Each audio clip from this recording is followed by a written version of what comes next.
Bismillahirrahmanirrahim. Assalamualaikum warahmatullahi wabarakatuh. Jumpa kembali pada kuliah perancangan alat dan mesin pertanian. Pada pertemuan ini, saya akan menyampaikan tentang kreativitas perancangan berasal dari alam. Di mana capaian pembelajaran pada pertemuan ini adalah mahasiswa mampu menjadikan alam sebagai sumber kreativitas perancangan. Tentu kita sudah banyak yang tahu bahwa desainer yang luar biasa itu adalah berasal dari alam, atau dengan kata lain, alam adalah desainer yang luar biasa. Banyak hal yang kita dapatkan di alam yang itu merupakan desain yang hebat, ya, yang dimana desain yang hebat ini kemudian bisa kita ambil, bisa kita jadikan sebagai dasar di dalam perancangan untuk menyelesaikan permasalahan-permasalahan di dalam kehidupan, khususnya di bidang perancangan alat dan mesin pertanian. Sebagai contoh, bentuk-bentuk kehidupan ini yang tentu bisa mengilhami terhadap desain, ya, peralatan atau desain mesin-mesin di berbagai bidang. Baik misalnya kita bisa menjumpai misalkan cacing yang kemudian bisa membuat lubang yang di situ berupa tunnel, ya, lorong, ya. Ini yang nanti juga bisa kemudian diaplikasikan di dalam bidang-bidang perancangan. Kemudian ikan kemudian bisa bergerak dengan siripnya, kemudian angsa bisa berada mengambang di atas air, ya, tidak tenggelam misalkan, atau kupu-kupu kemudian bisa terbang dengan mengepakkan sayapnya misalkan, atau kepiting di laut yang kemudian di situ bisa berjalan di atas pasir, di atas bebatuan tanpa roboh misalkan. Ini semua bisa menjadi sumber inspirasi di dalam desain. Begitu juga singa dan binatang-binatang yang lain yang di situ tentu sekali lagi menjadi sumber desain. Jadi bentuk-bentuk kehidupan yang di situ bisa mengilhami lahirnya sebuah desain yang digunakan untuk menyelesaikan persoalan-persoalan di dalam kehidupan. Begitu juga ketika melihat tanaman, maka kita juga menjumpai misalkan rerumputan, semak belukar misalkan, yang itu bisa kemudian dijadikan sebagai desain, di mana rerumputan, kemudian semak belukar khususnya misalkan bisa menghalau misalkan angin yang besar misalkan, atau binatang-binatang untuk kemudian bisa memasuki suatu areal misalkan, tertahan adanya semak-semak itu, maka ini juga nantinya bisa kemudian didesain sebagai artinya menjadi inspirasi dalam desain, ya, bisa untuk menghambat pergerakan dan lain sebagainya. Begitu juga ornamen bunga misalkan, ya, atau kaktus misalkan, ya, apa namanya, pohon yang tinggi yang menjulang yang kemudian di situ bisa misalkan menjadi kanopi, menjadi penutup misalkan. Nah, ini bisa kemudian menjadi inspirasi di dalam desain, ya, untuk misalkan terhindar dari panas tetapi di situ tetap bisa kemudian mendapatkan cahaya yang cukup misalkan. Nah, ini semua bisa kemudian dijadikan sebagai inspirasi di dalam desain, termasuk tanaman-tanaman merambat, ya, yang bisa menutupi, yang bisa lebat, kemudian cahaya tidak bisa menembusnya. Ini pun kemudian bisa kemudian digunakan di dalam desain, misalkan untuk atap rumah dari ilalang misalkan atau yang lainnya, yang semua itu bisa memberikan manfaat bagi manusia.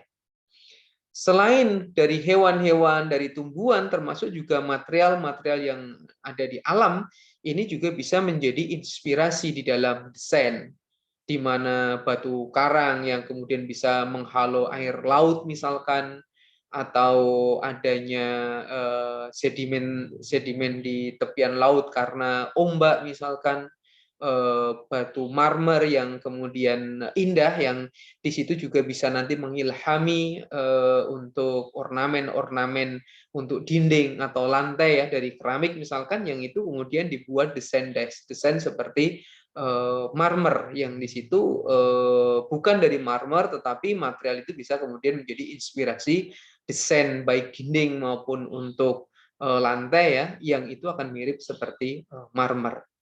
Begitu juga pasir, kemudian batu bara. Nah, semua itu nanti bisa menjadi inspirasi di dalam desain.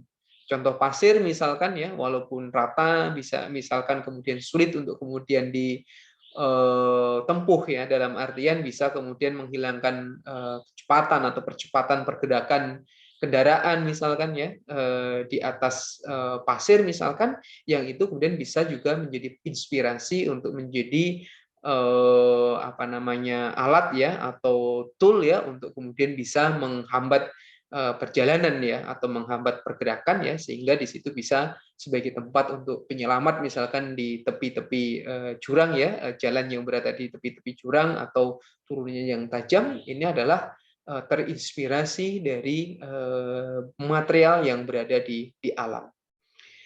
Begitu juga peralatan-peralatan dan juga penemuan-penemuan yang banyak juga diinspirasi oleh gerakan-gerakan ya, oleh satwa ya, atau gerakan-gerakan pada manusia.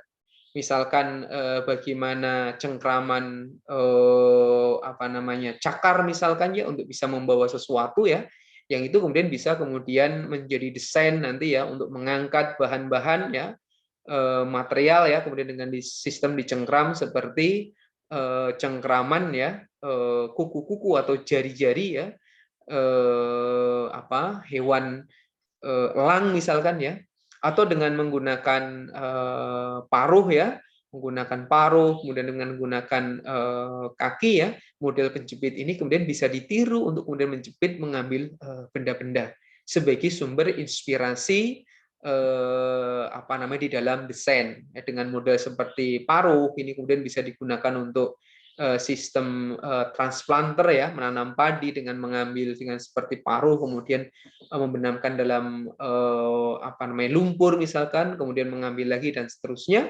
Nah, ini bisa kemudian terinspirasi dari paruh kan, paruh burung kan begitu. Juga dengan sistem lemparan lembing ya, ini juga kemudian dicontohkan oleh hewan landak misalkan, di sini kemudian bisa menjadi inspirasi dalam pembuatan lembing ya, tugal misalkan dari kemudian bulu-bulunya yang tajam yang kemudian bisa kemudian mengenai musuhnya. Begitu juga kemudian gerakan engsel pada manusia misalkan di lengan, kemudian di siku, di jari-jari yang itu seperti engsel membuka menutup misalkan. Nah, ini bisa menjadi inspirasi. Atau model ball and socket joint kan gitu. Jadi model mangkok kemudian ada bulannya ya, ini memungkinkan perputaran ya, seperti pada lengan bisa berputar ya karena di situ ada berupa bolanya kemudian ada di dalam mangkok ya, kemudian di keni atau kaki misalkan ya, pinggul ya.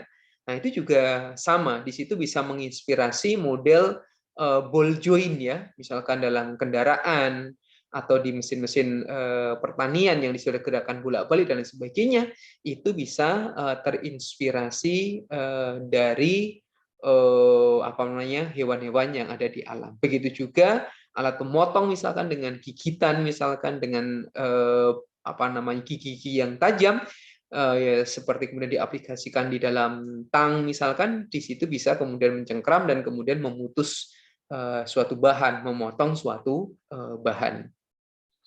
Nah, begitu juga terkait dengan plastisitas ya, kemudian berkenaan dengan kerapuan bahan, berkenaan dengan kekakuan bahan ya. Contohnya pembuatan gerabah misalkan ya, peralatan-peralatan tembikar ya, dari tanah liat ini juga diinspirasi oleh hewan yang berada di alam, misalkan tawon ya atau lebah yang kemudian membuat sarang di situ mirip seperti tempayang misalkan, dan itu berasal dari tanah liat yang di situ kemudian walaupun tanah liat yang awalnya basah di situ sangat rapuh sekali, tapi begitu mengering kemudian bisa kuat, bisa digunakan sebagai tempat untuk menempatkan madu, kemudian akan bisa berubah menjadi anakan-anakan lebah kan begitu. Begitu juga kemudian ini bisa ditiru dari tanah liat tadi ya.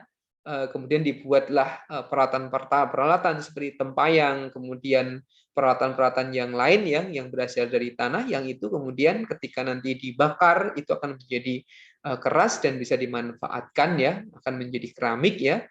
Yang itu semua meniru dari apa namanya alam. Inspirasi inilah inspirasi yang sangat berharga sekali.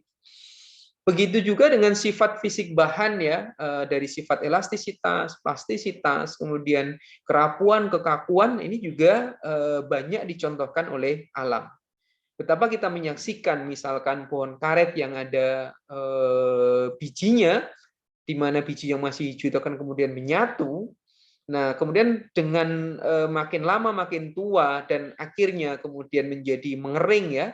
Dan ketika kering maka sifat yang awalnya adalah ulet yang kemudian menyatu antara penutup biji kemudian dengan bijinya ini ya akan menutup erat ya. Nah, pada suatu saat ketika kering maka kemudian dia akan jadi getas, mempunyai sifat yang sangat kaku, dan dari kekakuan itu ya maka kemudian akan menjadi pecah kan. Begitu pecah maka kemudian terlemparlah kemudian isi dari biji karet tersebut yang itu akhirnya kemudian bisa menyebar. Nah, sifat ini tentu sifat yang menarik untuk kemudian ditiru untuk bahan-bahan ya. Bagaimana dengan kadar air tertentu maka dia akan mempunyai sifat yang berbeda. Begitu juga daun, antara daun yang basah dengan daun yang kering, di mana daun yang basah itu sulit untuk kemudian dihancurkan, diremahkan. Berbeda dengan daun yang kering. Begitu juga dengan ranting-ranting yang masih basah, itu kemudian sulit untuk dipatahkan. Di situ mempunyai sifat yang ulet kan begitu. Dan ini berbeda ketika menjadi kering yang di situ mudah dipatahkan ya. Gimana kekakuannya sangat tinggi tapi dia akan mudah patah. Yang itu kemudian bisa dicontoh di dalam desain produk makanan, misalkan terbuat dari singkong ya, yang kemudian masih basah dengan yang sudah digoreng. Nah, ini tentu juga punya sifat yang berbeda. Pisang, antara pisang yang masih mentah kemudian dibuat menjadi keripik yang di situ mudah untuk kemudian dikunyah atau menjadi remah kan begitu. Dan tentu itu berbeda sekali sama-sama dengan pisang. Kalau kemudian pisangnya itu tidak mentah tapi menjadi matang, kemudian digoreng, maka hasilnya berbeda menjadi pisang goreng yang di situ tidak bersifat kaku, tetapi di situ bersifat rapuh kan gitu. Jadi dengan perlakuan yang berbeda, kondisi yang berbeda ternyata memberikan hasil yang berbeda. Begitu juga di dalam desain, tergantung dari yang kita inginkan, apakah lembut, apakah renyah, maka semua itu bisa meniru dari apa yang ada di alam. Tidak hanya itu, berkenaan dengan motion atau pergerakan, baik dia berupa linier atau reciprocatory, artinya terjadi gerakan berulang, maka di situ kemudian bisa digunakan sebagai desain yang diinginkan. Buah yang jatuh kemudian linier ke bawah yang itu bisa diprediksi misalkan, sehingga di situ bisa digunakan untuk mendesain jatuhnya suatu bagian-bagian tertentu atau gerakan tertentu secara bebas, maka dia akan berbentuk linier. Begitu juga gerakan yang terjadi berulang, seperti gerakan menggaruk, kemudian gerakan menggosok tangan, maka tentu di situ memberikan efek yang berbeda. Dengan gusukan tangan akan menjadi panas misalkan, maka kemudian efek penggusukan yang itu kemudian bisa kemudian menimbulkan panas, yang ini kemudian bisa menjadi inspirasi di dalam desain. Begitu juga dari gerakan berupa gerakan rotari ya, berputar, kemudian osilasi misalkan, yang ini semua dicontohkan oleh alam. Bagaimana misalkan burung melakukan gerakan berputar misalkan, atau pohon kelapa terjadi osilasi ketika terjadi angin ya, ke kanan ke kiri misalkan ya. Nah, itu kemudian bisa dicontoh. Atau gerakan ke kanan ke kiri misalkan dari ekor gajah misalkan. Nah, ini semua bisa kemudian menjadi inspirasi di dalam desain untuk pengusir nyamuk misalkan, bisa kemudian dengan model seperti gerakan osilasi ke kanan dan ke kiri misalkan. Untuk kemudian mengupas, untuk mengaduk dan lain sebagainya, itu kemudian bisa didesain dari contoh-contoh motion atau pergerakan yang berada di alam. Nah, begitu juga ya gerakan-gerakan yang berupa engsel, misalkan kantong semar, menutup, membuka, kemudian di batang pisang ya, khususnya untuk bunga pisang, kemudian akan membuka ketika sudah waktunya buah pisang itu kemudian akan keluar, begitu masih di dalam bunganya, kemudian dalam kuncupnya, kemudian masih tertutup dengan baik. Ini seakan-akan terjadi seperti gerakan engsel, termasuk pada lengan tadi ya, kemudian membuka menutupnya paruh, kemudian putri malu, membuka ketika disentuh kemudian menutup. Nah, inilah gerakan-gerakan engsel yang kemudian bisa ditiru. Contoh, misalkan untuk kemudian desain laptop yang bisa ditutup dibuka ya seperti engsel, atau box bisa ditutup kemudian dibuka kembali, engsel pintu misalkan. Nah, semua itu gerakan-gerakan engsel tadi banyak kemudian meniru dari alam sebagai inspirasi di dalam desain. Begitu juga di bidang transportasi misalkan yang di situ misalkan angsa kemudian bisa berenang kemudian sambil membawa anak-anaknya di punggungnya ya, atau monyet kemudian membawa anaknya, kerbau yang kemudian di atasnya banyak burung yang di situ sering kemudian dibahas sebagai mutualisme, simbiosis mutualisme ya, burung yang kemudian memakan kutu pada kerbau misalkan ya, atau banteng misalkan ya. Nah, ini adalah bisa menjadi inspirasi bagi transportasi. Sehingga muncullah transportasi dengan menggunakan unta, dengan menggunakan jerapah, menggunakan kuda, atau transportasi seperti mobil, motor, yang itu semua adalah terlahir dari contoh yang ada di alam. Dan yang juga tidak kalah pentingnya, misalkan desain roda, misalkan ya, yang di situ misalkan kayu mengguling di lautan ya, karena dorongan ombak, misalkan ini bisa menginspirasi roda. Gitu. Begitu kumbang yang kemudian membawa tanah yang berupa bulatan kemudian bisa didorong ya ke tempat yang sangat jauh, misalkan ini merupakan inspirasi kemudian adanya wheel atau roda. Buah apel misalkan ya, atau buah tomat yang kemudian dibelah kemudian menginspirasi roda seperti roda kereta ya, atau roda motor misalkan ya, di situ ada jari-jarinya, kemudian ada hubnya, kemudian ada apa namanya asnya ya, atau ada velgnya. Nah, ini semua adalah inspirasi yang sangat memudahkan manusia dalam menyelesaikan berbagai permasalahan, khususnya di bidang transportasi.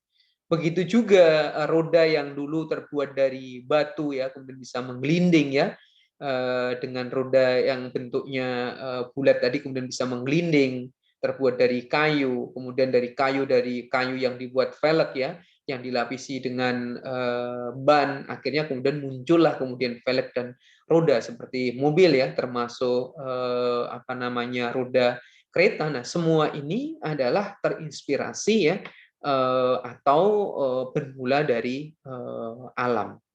Dan juga fan blade atau kipas ya, baling-baling kipas ini juga banyak ya, atau kincir angin ini yang kemudian terinspirasi dari seperti bunga kamboja yang di situ kemudian rata dan itu kemudian dengan berputar kemudian bisa menghasilkan perpindahan angin, baik exhaust maupun apa namanya fan ya, berupa durungan maupun kemudian hisapan ya, udara ya.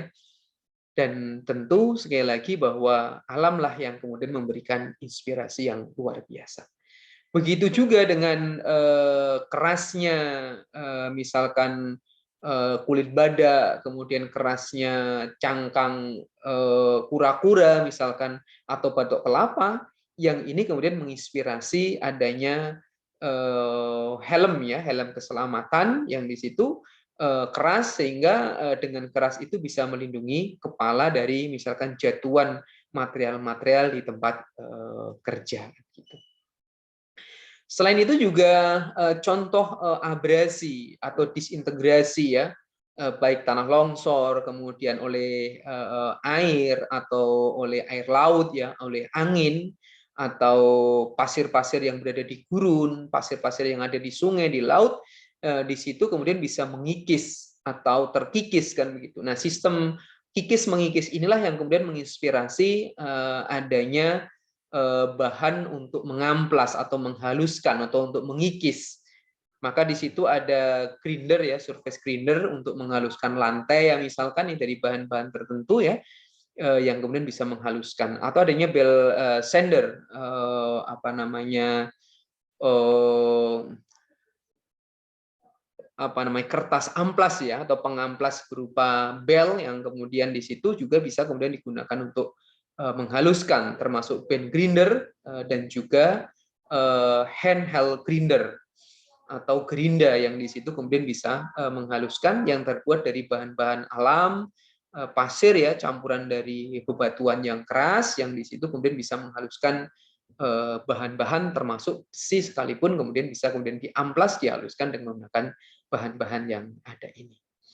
Begitu juga yang tidak kalah menarik adalah bagaimana condensed water conveyance ya, atau transportasi air atau pembawa air ya, atau pipa-pipa lah ya, hose ya, yang itu terinspirasi oleh alam ya, dengan artinya dengan selang, ini bisa kemudian terinspirasi dari pohon pepaya yang berlubang atau tangkai pepaya yang di situ seperti sedotan ya, yang ini menginspirasi terbentuknya pipa pimpanisasi yang ada. Begitu juga untuk beras atau sikat ya, ini juga bisa melihat dari tumbuh-tumbuhan yang bunganya menyerupai sikat ya, atau bulu ayam atau ekor rubah misalkan di situ, yang kemudian bentuknya seperti beras, seperti sikat ya, yang di situ kemudian bisa membersihkan atau menghaluskan sesuatu bahan. Dan termasuk juga tunnel atau lubang terowongan, kereta lewat bawah terowongan misalkan, air atau jalan ya, ini semua terinspirasi misalkan kura-kura atau ular atau kelinci yang membuat lubang, membuat tunnel, dan dengan lubang itu kemudian tidak runtuh, dan kemudian hewan-hewan itu bisa melewati bahkan berlindung di dalamnya, sehingga itu menginspirasi pembuatan terowongan-terowongan jalan, terowongan kereta atau terowongan-terowongan air ya, yang melewati pegunungan atau dataran tinggi, sehingga di situ akan lebih memudahkan proses transportasi. Sekali lagi bahwa alamlah yang kemudian menjadi inspirasi. Logical thinking and judgment, di mana bahwa semua itu perlu adanya pemikiran yang bersifat logis dan juga adanya pertimbangan-pertimbangan, bisa memilih mana yang digunakan, mana yang bisa diaplikasikan, sehingga akan bisa menjadi inspirasi di dalam desain, di dalam membuat atau mengcreate sesuatu yang baru untuk memudahkan kehidupan manusia. Demikian, mudah-mudahan bisa memberikan inspirasi. Kurang lebihnya mohon maaf. Saya akhiri, billahi taufiq wal hidayah. Assalamualaikum warahmatullahi wabarakatuh.